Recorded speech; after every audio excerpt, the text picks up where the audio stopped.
Hello and welcome to this special interview with Prince Tonye Princewill, the governorship aspirant for Rivers State in Nigeria. Let's have a conversation with the man and find out what he has to offer. Good evening, sir. Thank you. Good evening. How are you doing today? No major complaints, just minor ones. Good, good, good. Now, first of all, let me say thank you for this time that you've given us to speak about this. But I would like us to take things from the very beginning. So let's rewind back to 2007. Okay. You came in as the governorship candidate for ACN. At the time, your supporters included Atiku and of course Bola Tinubu. What happened? You've moved from ACN to PDP. In 2007, it was Action Congress and I was the governorship candidate of the party. Of course, other notable members, you've mentioned them, people like Atiku and Bola Tinubu, yes. But in 2010, I left them and I went to PDP. Now, of course, PDP at the time was a much more realistic home for me because Action Congress had been, making all sorts of demands on me. One of the demands was bring money from Amechi and give it to us. Wow. And if you don't Why do that, would they ask you to bring money from Amechi if you were their candidate? No, of course, the elections were now over. Okay. There was a unity government in place. I recall. And that unity government had both Action Congress and PDP working together. And they were under the false impression that the unity was about money. It wasn't, it was about the progress of the state. And I was looking to see how I could bring collaboration to move the state forward. Okay. Which of course had never been done before. AC and PDP were at loggerheads and they were fighting each other. So here suddenly was a state where they were both working together. It didn't sit down well. It was very difficult for them to take, but when they saw it going, they thought, well, okay, makes sense. And so there were demands that I should bring money. And I said, well, it's not that kind of relationship. But after the blackmails and the threats, and they said, well, if you don't give us what we're asking for, then we'll take the party away from you. So even though you were working in unity with the government of the day, which meant that AC was actually part of whatever the government of the day was doing, it was. They were not concerned about development or progress of the state, but they were more focused on money. I mean, if you are surprised by that, then that means you don't know Nigeria, you don't know Nigerian politics. It's actually quite normal. I was naive at the time. I thought that the progress of my state would be something that would appeal to not just my state. I asked that to say because then I recall that AC were very much about we are the developing, we are the, when they morphed into ACN, it was all about we develop our states better than what PDP do. Thus I asked the question. What they morph for what they say they do is down to an individual. There's no collective agenda, there's no collective theme. Okay. They don't sit down and say this is the ideology that we run by and therefore this is what we represent. So we don't have people sitting in a room and saying, hey listen, this is what we're going to say we are about. Okay. There's no coordination of that nature. It's not as sophisticated as some of us would like it to be.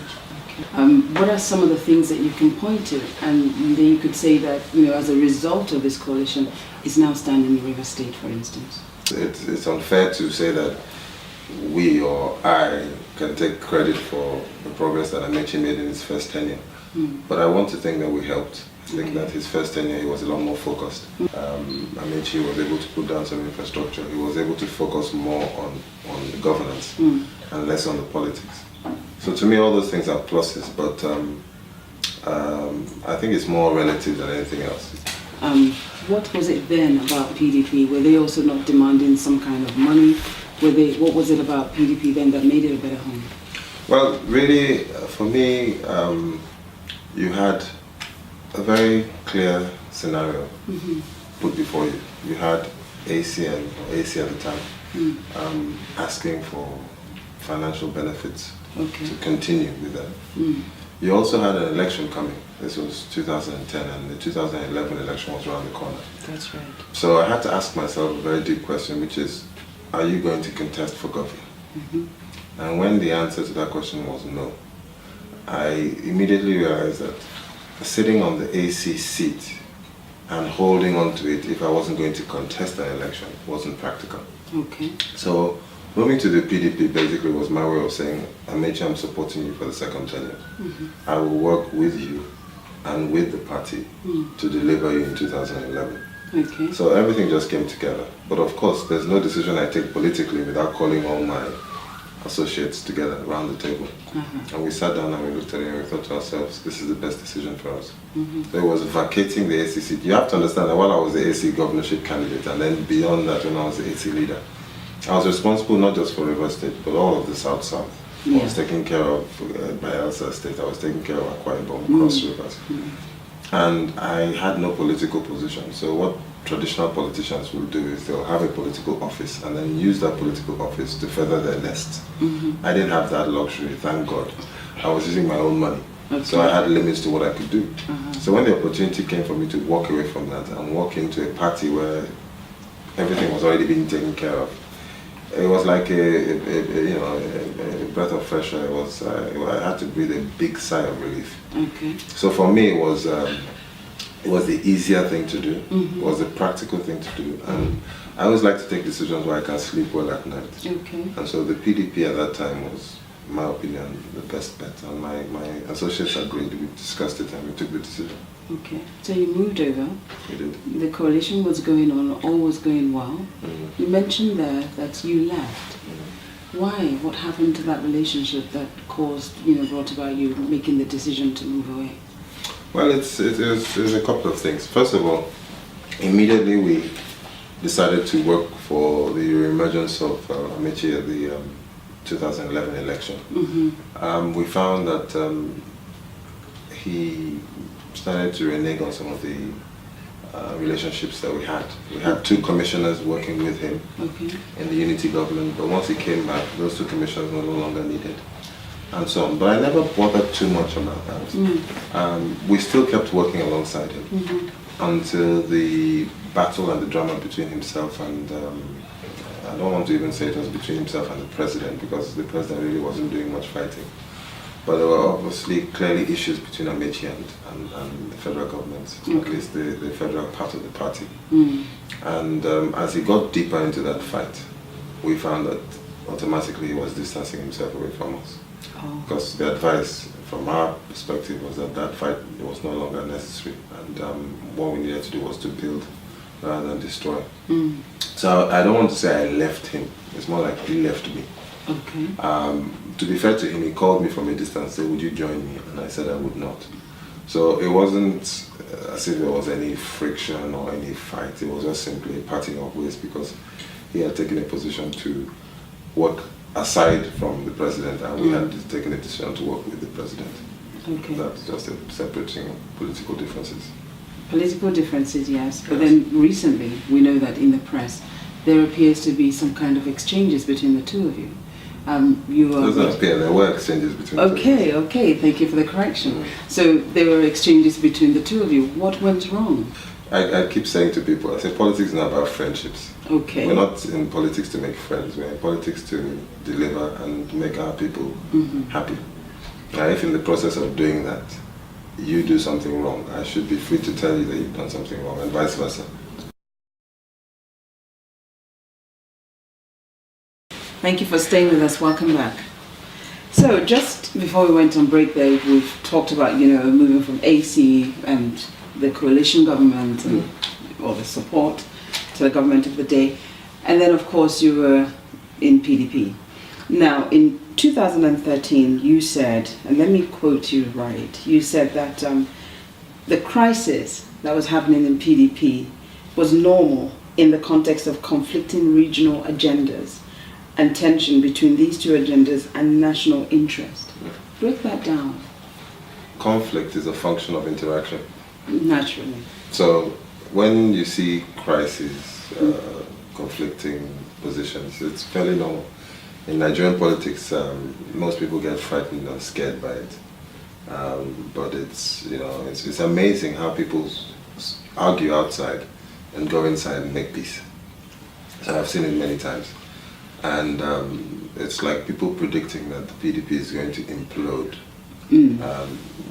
I don't make those kind of predictions. Okay. I'm much more circumspect about these things. So that's what I'm saying. effect that people should not get carried away by the fact that people are arguing in the daytime. Okay. In the night, they can get up and settle, even at the last minute. So the crisis, there were a lot of crises that we saw in the PDP from 2013 right through 2014. There's always been crises. They always are, but these ones were quite, shocking to some. Okay. For instance, we saw the situation in River State where overnight we had a new chairman that was just installed, apparently. And he's operating. It was a court judgment. Court judgment, yeah. And then we saw the situation where 16 became greater than 19, federally, nationally. This was outcry for everybody to say these things are wrong. But then, in spite of that, you remained within the party. What made you stay at that point? As far as I was concerned, there was no reason to say. None of those things were happening to me. Were happening to others. And so I wasn't going to be crying over somebody else's pains. I was going to cry over mine. As far as I was concerned, whether it was the 16 becoming 19 or whatever those scenarios were, they were all a well played out script. Okay. It was actually, funny enough, it was a sleight of hand because everybody was looking at 16 versus 19 as the issue. But what was really happening there was that the Governors Forum was being divided.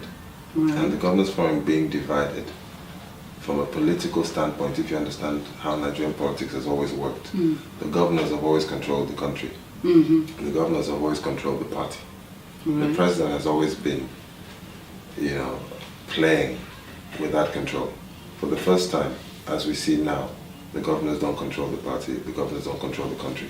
So what you're effectively telling us is that it wasn't just a simple case of what we all thought we were seeing, but it was more a script of power or play out of who should control and have the power. If you look at the country in Nigeria, the governors have always produced the president and the vice president. Right. It's been an association of governors. From Obasanjo, first tenure, to Obasanjo, second tenure. Remember the whole article? Yes. Whatever. If you follow the political history, you see that the governors have always controlled. The ministers of the country have all come through the governors. Right, yeah. For the first time, you have a president who is choosing his ministers, literally independent of governors. Okay. You have a situation where governors are not necessarily coming back. You have governors who wanted to go for Senate, but they're not making it. So for the first time, you're seeing the control of the party by the governors is no longer there. Okay. So it was a political sleight of hand. Everybody was looking at 16 versus 19, but what was really happening there was the power of the governors was being dissipated. And the fact that it came to 16 versus 19 in itself was the story. But people missed it. I missed it. And even governors missed it. Okay. And if you look, soon after that, governors were being suspended and expelled from the party. Never happened before. In fact, the reverse was happening. People were being suspended and expelled from the party by governors. Right. If you remember back in 2008, 2007, people were calling for reform in PDP. Those people were being called for suspension and expulsion. Yeah. Now, the roles were reversed. Governors were now being the ones suspended and expelled. So, they were fighting themselves. I've always maintained that I'm somewhere in the middle.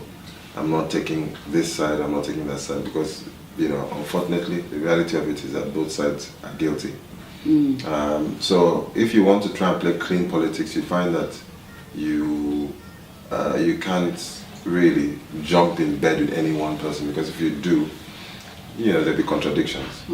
But in the end, I had to take a position which was with the president. Okay. And that's why I landed. That's where you landed. Yes. But then what, in spite of that, let's come to River State itself. Okay. In River State, there was an understanding, seemingly, of rotating the governorship. But then we saw that it just seemed Barrister Nyesom Wike just out of nowhere decided he was going to be the PDP governorship candidate. Fair enough. There were many others, including yourself. However, it would appear that he just came and conducted himself outside of what would appear to be the line that he should have told, followed procedures like everybody else, like yourself and many others. He seemed to have operated outside of that procedure. How did you see that? I would like to demonize him single-handedly, but I don't think it was an orchestrated thing. There are many players behind it. Right. He's the beneficiary, but he was not alone. He doesn't have that kind of power. There were very powerful, influential individuals who collaborated to create that kind of an outcome. And of course, they broke so many rules. But breaking rules is not new. They've been breaking rules all along. What people like me simply did was gave them the opportunity to do the right thing. But we always, of course, prepared ourselves for the alternative in case they did not. Okay. Now, where it would have been a big surprise is if they had gone through this well-orchestrated script, and then we didn't react. People like me did not react and just said, oh, okay, well, that's it, fine, we just accept it. No, we're not accepting it. I mean, this was done to me. Everything else was being done, doing their thing by themselves. I just kept myself clean. Yeah. I tried to play what you might call progressive politics. Wike, of course, is the beneficiary of a scheme that was planned by several other people. They decided to ignore rotation. Was there a reason for that scheme or that plan? You'd have to ask them. I mean, Okay. I don't want to second guess or suppose, but for me, at the end of the day, this is the outcome.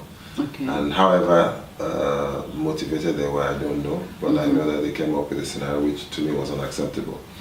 I wasn't so bothered about the rotation. I mean, I'm one of those people who would have benefited from the rotation theory. But I never felt that it should come to me simply on the basis of a rotation theory. Okay. I felt it should come to me on the basis of merit. Do I merit the position? I mean, we can rotate the position and then rotate it to another ethnic group, but to a very bad governor. Yeah. And then all of us will be the worse for it. So I wanted it to go to who merited it. Okay. And merit for me was, rotation was part of that, yes. I don't think you should ignore those sensitivities. They should be the same. But you need to look at not just where the person comes from, but where the person is taking us. Okay. I felt that was important. So to me, that was my message. My message is, yeah, okay, fine, I come from the right area. It's a good story to tell. But beyond that, I have a better story to tell. Okay. Which is, this is where I want to take the state. Now, on the 25th of November last year, you announced to everybody that you had been disqualified. Explain that to us. Well, it's very difficult to explain because I wasn't the one who was disqualified, but the outcome to it was I found out that I was disqualified. We went for screening. Just walk you through the process so you can understand the frustrations that other people should feel. I didn't feel so frustrated, but first of all, you pay 11 million naira, which is about 44,000 pounds. It's a lot of money. Yeah, to buy a phone. Okay? And then after that process, they throw all sorts of bills at you. I refused to pay them. I mean, one of the bills they threw at us was that you should pay 3 million naira additional to the party at the state level. They called it an administrative charge. And they said they should pay. And I thought to myself, well, this is a party that is not even acknowledging the fact that there are other aspirants. Yes. And so why should I give them 3 million naira, which is equivalent to about 12,000 pounds? Why would I do that? I'm not doing it. So I didn't bother. Many others did. Wow. Okay? Then they now said, you're going to be screened. And to screen you, we want you to pay 2 million naira. It's equivalent of 8,000 pounds. I said, I'm not paying. I refused to pay. Every other person did. Everybody apart from me. So when they disqualified me, I thought, oh, okay, they've disqualified me. It's time to make my move, because I'd already planned this move a long time ago. Oh, so the move was planned always on the back burner. Because I noticed the relationship, I noticed what Amici was doing in 2011. And I thought to myself, he's going to do what Wike has done now. Amici was the person who was going to have done it. Wow. Because Amici had control of the party. Yes. Now Wike has control of the party. And these are not people who work towards a democratic script. No. This is why when you had Jonathan and you had Amici, if you ask me which direction I went to, I'd go to Jonathan, because I know Amici is worse. So my scenario was simply plan for what Amici would do to me. This same script would be Amici's script. Okay. So when Wike started doing it, it was just simply brothers. So he just got into it, he got on doing it first. Simple. So I had already planned. So when this disqualification took place, I thought, okay guys, it's time. Okay. So I announced to the world that I've been disqualified. And then they said to us, you can appeal your disqualification, but you need to pay 1.5 million naira So that's £6,000. Wow. I said, I'm not paying it. So I'm minding my business, getting ready to make my move.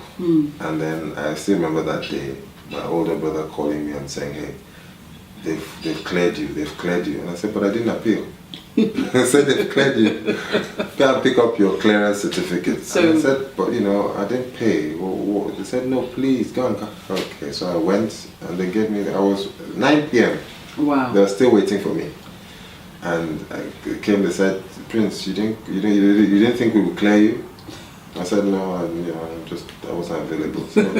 So they gave me my clearance certificate. That had to be the saddest day of my political life. Because I did not want to be there. I was disqualified in theory because I'm not supposed to have been a party member. Right. So there you go. But I was disqualified alongside other people who went through all these processes, did everything rightfully. And what amazes me and amuses me today is that some of those people are now working with Wike. I was coming to that now because one of the other contenders that stood out was Wilson Jan, and he made the announcement that he was going to remain in the party and work with Wike. I mean, how do you see that? It's baffling to me. And why it's baffling is not so much as everybody has the right to take a decision that they will take. I think that there are two things that come out to me from that. Okay. The first really is that if you are in a position where you need to make a statement, I think you need to take advantage of it. And what's the statement that needs to be made? That there's right and there's wrong. And if you see wrong and you keep quiet, then really I'm not too sure what message we're sending to the next generation. Okay. I think it's not so much about winning. I may win, I may not win. I hope to win, I work to win. But I do not for 1 minute accept the scenario where I just accept the scenario and say, oh, there you go, it's okay. Because I don't want to lose, I'm not going to fight. I will fight a lion if I have to. Okay. I may lose, but I may win. But you're ready to try. But I will fight, and I will die fighting. Okay. So for me, that's the first thing that stands out. I need to make a statement. Second thing that stands out for me is that too often people just, go for the easier road. Be rest assured that the road I'm on is very uncomfortable. It's painful. I got so many calls. Do you want to be an ambassador? Do you want to be this? Do you want to be that? And I laughed. I said, you want to make me ambassador of Iceland? And they said, no, we'll give you a good country. They said, we can't give you the UK, we can't give you the US. I said to myself, these guys must be kidding. I said, okay, you know what, I want the UK. They said, we can't give you the UK. No, I said, I want the US. I said, we can't give you the US. I said, oh, US, this. I said, oh, this person there is there's one big prince and his father, I think he said his father ate with King George V or something, his grandfather. Wow. I said, so me, I'm not a prince. Somebody else is a house You didn't eat with King George, your grandfather. So I said, no, I want the US. Give me the US or the UK, that's the one I want. But I was just kidding. The truth of the matter was I didn't want anything. Okay. I just want to drive home the point that none of this nonsense should be accepted. Okay. And if you want to win me, I'm still looking for Wike. I haven't found it. We're doing world congresses, nowhere to be found. They just sat somewhere, wrote the results, did what they had to do. The primaries was done in the shabbiest of manners. The venue was a secondary school in his constituency, and the date was announced, the venue was announced the day before. Okay. He was supposed to announce it a week before. All guidelines and rules were broken.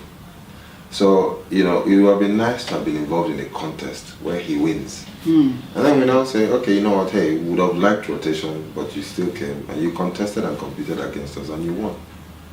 But no, none of that. It was rigged aggressively to make sure that no way. I wouldn't have even asked for a level playing field. Just the semblance of a level playing field would be sufficient.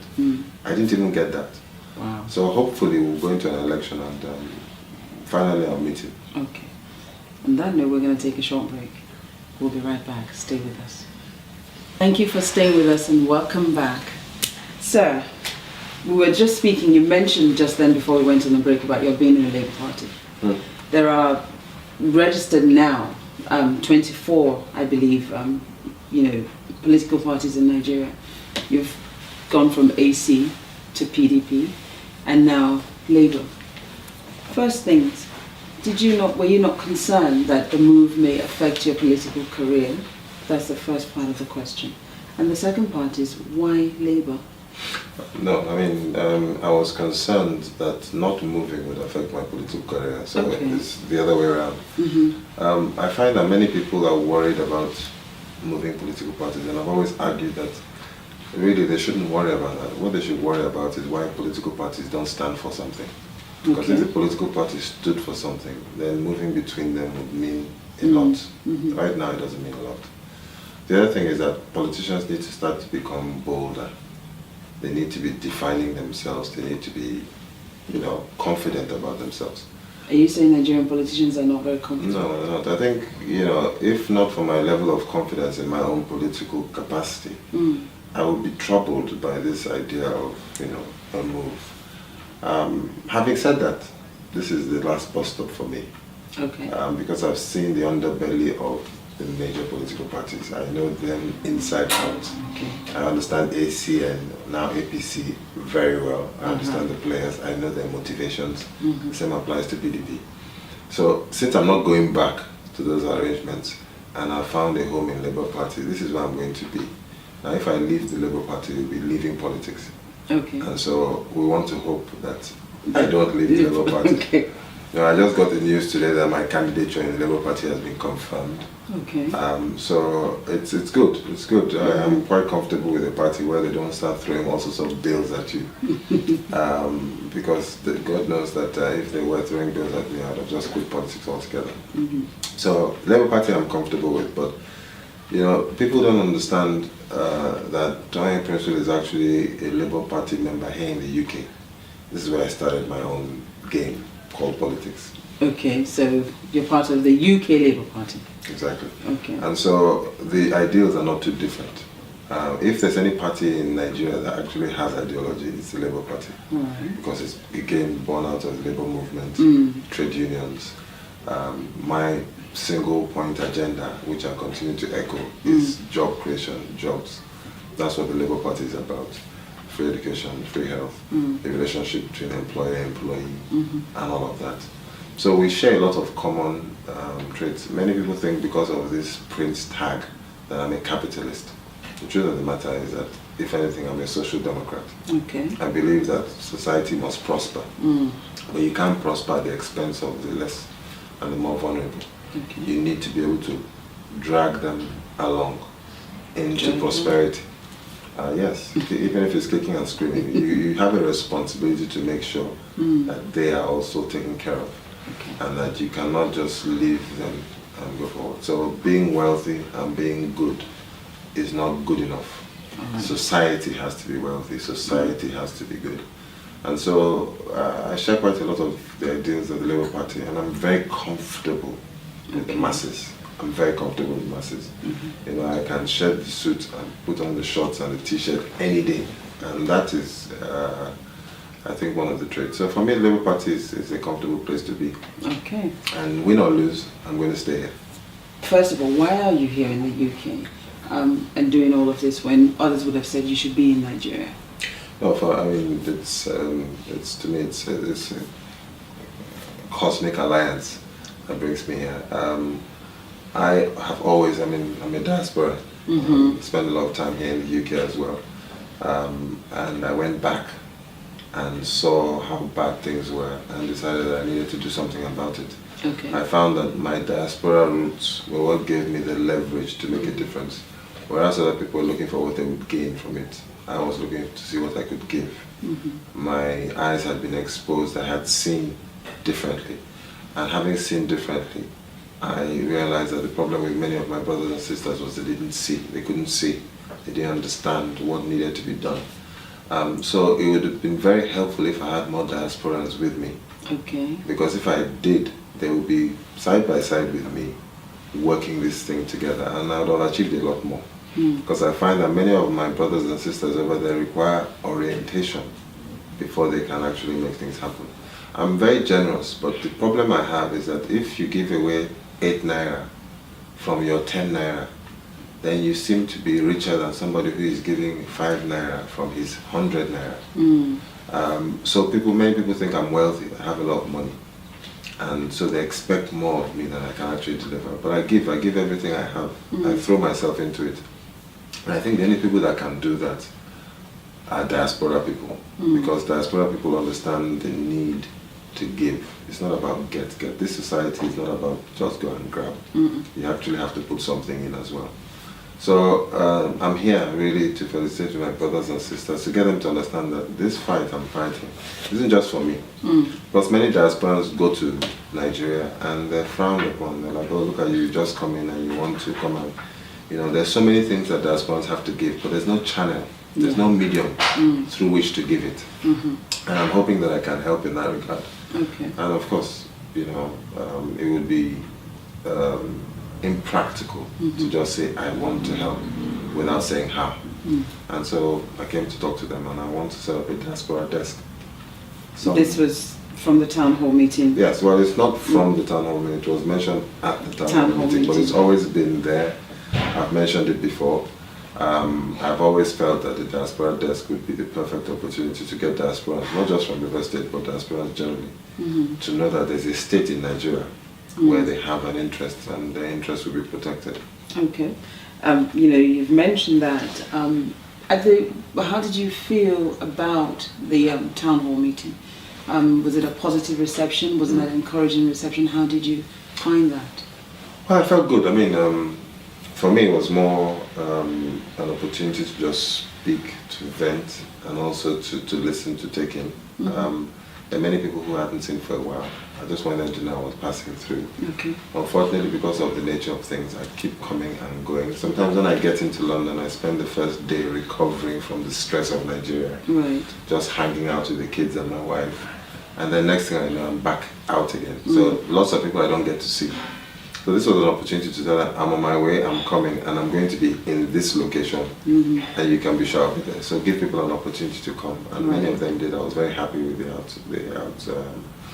outpouring of emotion and people that came. But for me, it wasn't so much as a predictable outcome. I didn't know what was going to come out of it. Okay.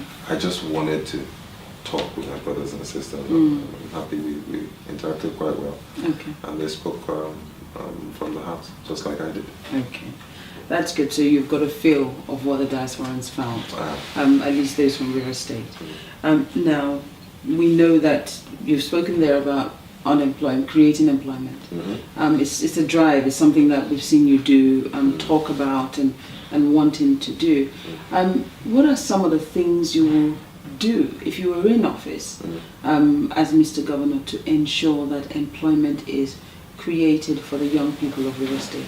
Yeah, well, you know, there's something that let's look at some histories now. So Tony Blair comes in, he says his 3 priorities are education, education, education. Okay, so he came and he threw himself into it. It doesn't mean he didn't look into other areas. Of course he did.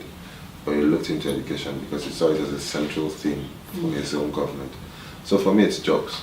And the idea basically is that in anything you're doing, you're thinking jobs. I'm fixing security, but I'm thinking jobs. I'm looking at education, but I'm thinking jobs. I don't want to just educate people for degrees. I want to educate them so they have a job. Okay. That will automatically mean I don't just focus on degree education. I don't just focus on university education. I focus on skills acquisition. I focus on vocational skills. So for me, your education system needs to be tailored so that you're creating jobs. Now, what are the jobs that can be created? What is the skills gap between person A and the job that he needs to get? And how do we fill that? So education becomes targeted for job creation. Now, what are the areas you can create jobs? Of course, there's several areas. There's pretty much no area in Nigeria that doesn't require development, be it infrastructure, be it the educational system, be it agriculture. So what we need to simply do is look to see how we can take agriculture from where it is to a different level. There's a lot of let us call it model infrastructure for agriculture in Nigeria. That's right. In River State, you have the Songhai farms. It's a model. Why don't we scale it upwards? Of course, you can scale it upwards, but you need government intervention. Look at the transport sector. Why can't you do that there? We never, ever, ever subsidize transport. We should. You go to any major city here in London, transport sector is subsidized, but it's not subsidized in Nigeria.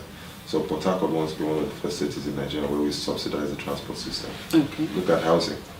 So all these are areas where jobs can be created. Let me hold you there, because I'm going to bring you back to that. Amongst all of those different projects that he did, just pick one that you would do better, that you would develop for the enhancement of the people and the state if you had the opportunity. All of them. All of them. And how would you do it? Well, let's look at education, for instance. I've always said it, and I said it to him, that fantastic school buildings don't teach people. Right. And our job is to learn from those mistakes. They don't necessarily have to be our own. We can learn from other people's mistakes. And I mentioned when we were off air that I introduced him to Tinubu. A lot of what the Lagos State government did, we had studied it. So when he first came into office, a lot of what he was doing was built out of some of the experiences that some of us had. I wanted to run for governor just like he did. So I had a manifesto, I had an agenda, and I was in AC at the time. So Fashola and others were all in the same school of thought. So we were doing a lot of thinking, a lot of reasoning together. So I have no doubt that Amechi tried to do things well, and I'm sure he meant well. Okay. But I think a couple of things are not finished properly. So you asked me which one, I would say definitely the schools is one area where we could have improved. But there are many others. Okay. We're going to take a short break. We'll be right back. Please stay with us.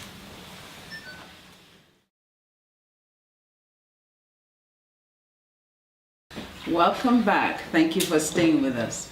Now, sir, we've gone right back to the beginning, talked about the middle and so on. But, on the 21st of December, headlines were raging. Why? Because you actually said that PDP will lose in River State because of Barrister Nwikpo's running, Is that still the case? Do you still believe that he will lose in River State, given that he has now the support of, Wilson Jack and many others that are? Is that support not strengthening his cause to win? Is he still going to lose? Yeah, the simple answer is yes. I thought he was going to lose before, and I'm still convinced that he will lose. Right. Okay. And why do you say he will lose? Well, what are your reasons? It's simply, sometimes I even wonder if he's actually designed to win. Because I look at APC and I look at the build-up to this period we are now, and there was no chance of them winning. Okay. But sometimes I've made mention before that I suspect that the fight between Amechi and Wike is not genuine, and so I still hold on to that. But the question is, was the fight staged so that Wike could lose and APC could win? Because it doesn't look to me like there's actually a fight staged for Wike to win. It doesn't strike me as that at all. In fact, one of the reasons I'm so determined to play this role I'm playing now is that I don't want Wike to mess up PDP and APC to win, because Wike is doing pretty much everything that is suitable to an APC victory. So forgive me, but I tend to see things a little differently. Okay. It's a very interesting take, perhaps. But that's my take on it, and several reasons. I don't want to go into them because of time constraints, but there's several reasons why it doesn't make sense from the court judgment. From the court judgment that brought in the Felix Ogboa-led PDP. Okay. It happened in slow motion. Amechi could have stopped it. He didn't. And so I'm not convinced that his departure to APC was out of frustration. I thought it was staged. And of course, if you had been the APC vice presidential candidate, then the script would have been well written. But as with most schemes and plots, they forget that God is the ultimate schemer. Interesting. Now, you are called the digital politician because, you do a lot of things digitally on the internet and so on.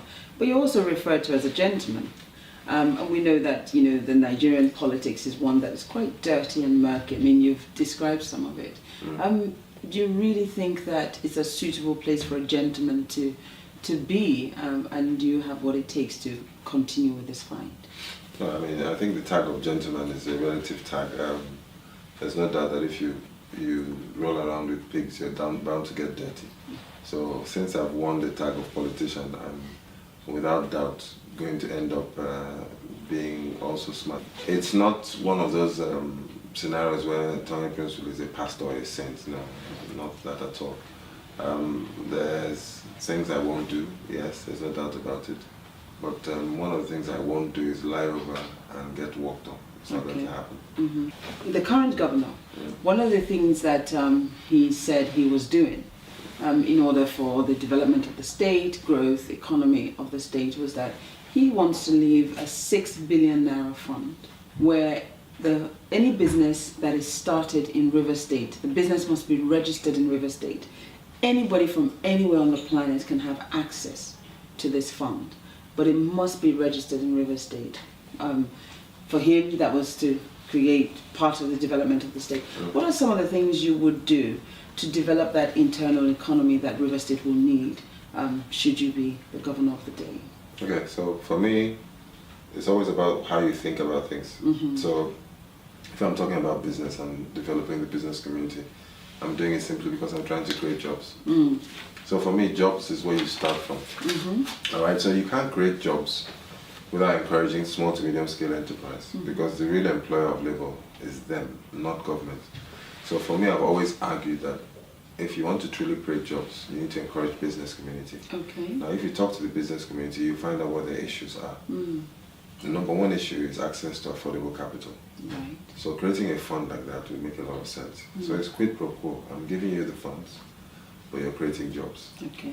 Now, if you're creating jobs for me, you're getting the funds. Because the reason I'm giving you the funds is that you're creating jobs for my people.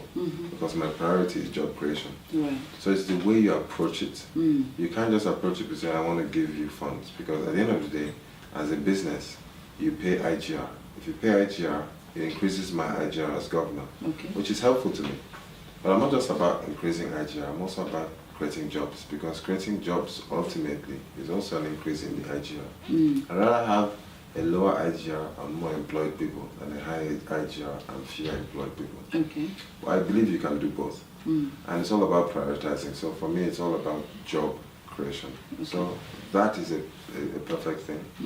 But the other thing that you need to do, and I learned this from the Obi of Onitsha, I was giving scholarships and he said to me, Tonye, why are you giving scholarships just to undergraduates?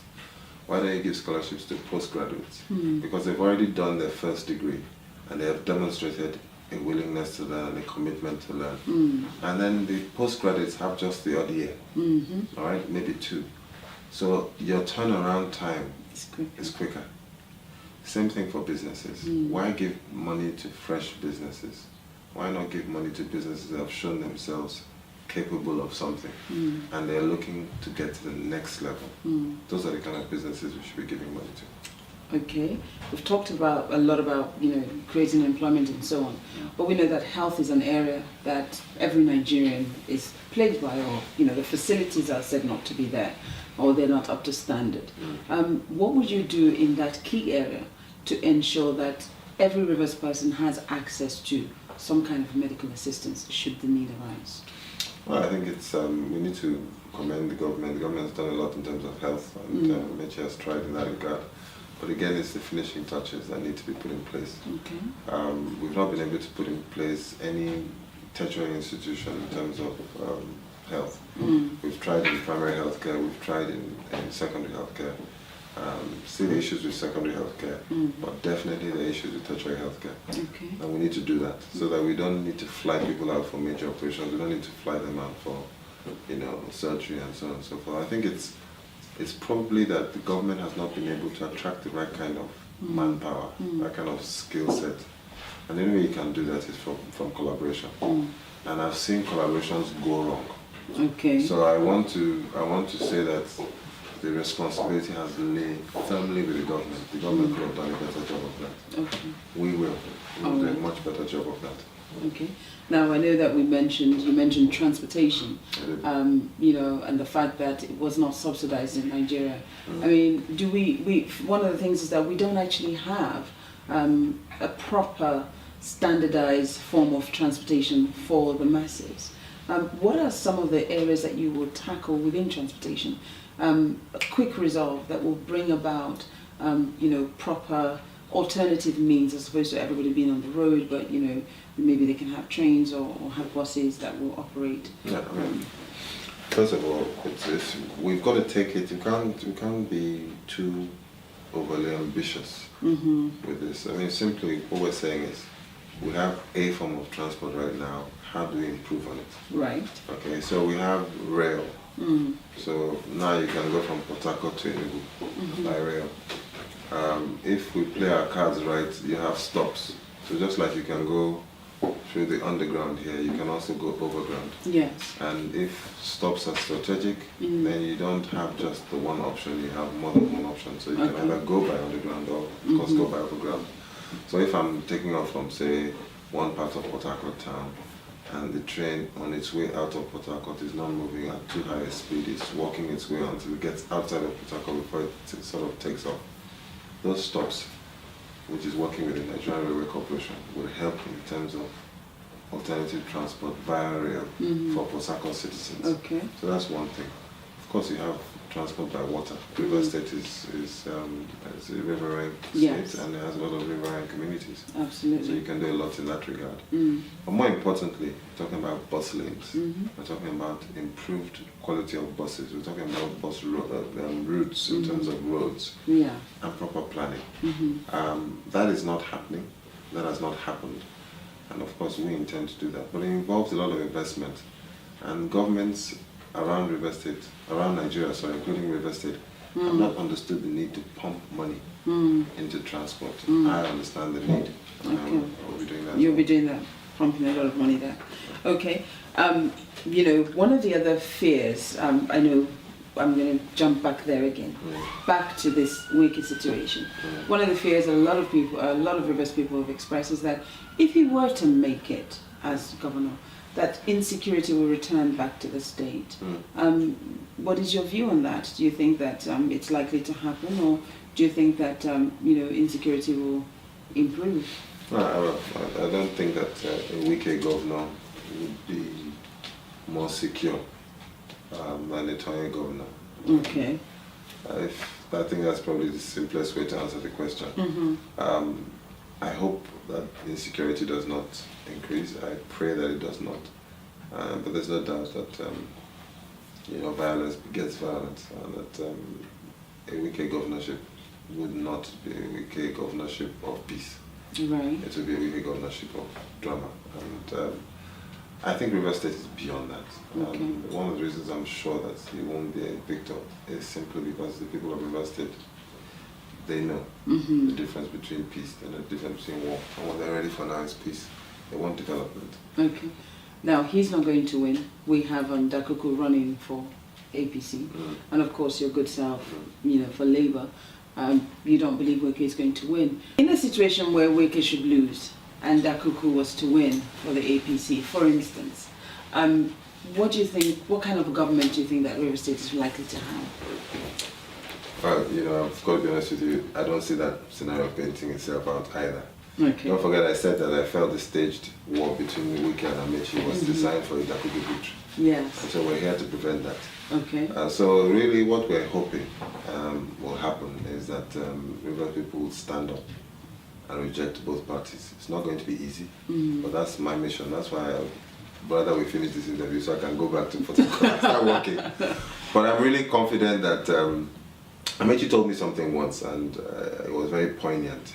He said to me he had two choices between party chairman for PDP in the States. This was in 2007. Okay. And he said his choices were Dakuku or G.U. Ake. Eventually he chose G.U. Ake. And I asked him why he opted for G.U. Ake. He said he wanted peace. That means if he had wanted war, he would have chosen Dakuku. That's interesting. So now here we're presented with Dakuko as governor. I don't think Rivers State people want war. I think they want peace. Interesting. And that's why I'm confident that I'll be the one who will be the victor and the governor of the state come 2015. Okay. Now, based on the confidence that you know for yourself, now for the rest of us, or for the rest of those who have their PVCs and they're confused and they're wondering, who do we vote for and why? Can you look to the camera and tell us why people should vote for Prince Tonye Princewill, the reasons why they should vote for you, and what you will do for the people of River State? Okay, I think it's pretty obvious now that only one of the candidates has gone around the whole state and asked the question, or the questions that matter. And that was, what do you want for River State? What is your biggest challenge? What is your biggest problem? I hear from time to time when I walk around that people want jobs. They're tired. They want peace. They want development. I'm the only one who can genuinely give this to you, because I'm not only telling you I'm going to create jobs, I actually know how to create jobs. A politician can promise all he wants, but you really need to understand and ask yourself, does he have the capacity to deliver on those promises that he's making? With me, the answer is yes. But I pose one question which I think is very important, and I want you to think long and hard about this. Which of these candidates would you like your children to be like when they grow up? That is a very important question. Do you want a Wike for a son? Do you want a Dakuko for a son? Or would you rather have Tonye Princewill? I think that in itself should guide you. God bless you, and have a wonderful 2015. Thank you. Why, thank you very much for your time, sir. Thank you. Wish you all the best. Take care. Thank you. Bye-bye. Well, you've heard from the man. He's giving you all the reasons why you should vote for him. Now, if you have your PVC, don't stay at home, because your vote is your power. Don't sell it either. Go out there and vote for who you think is the best candidate. Thank you for watching. Good night.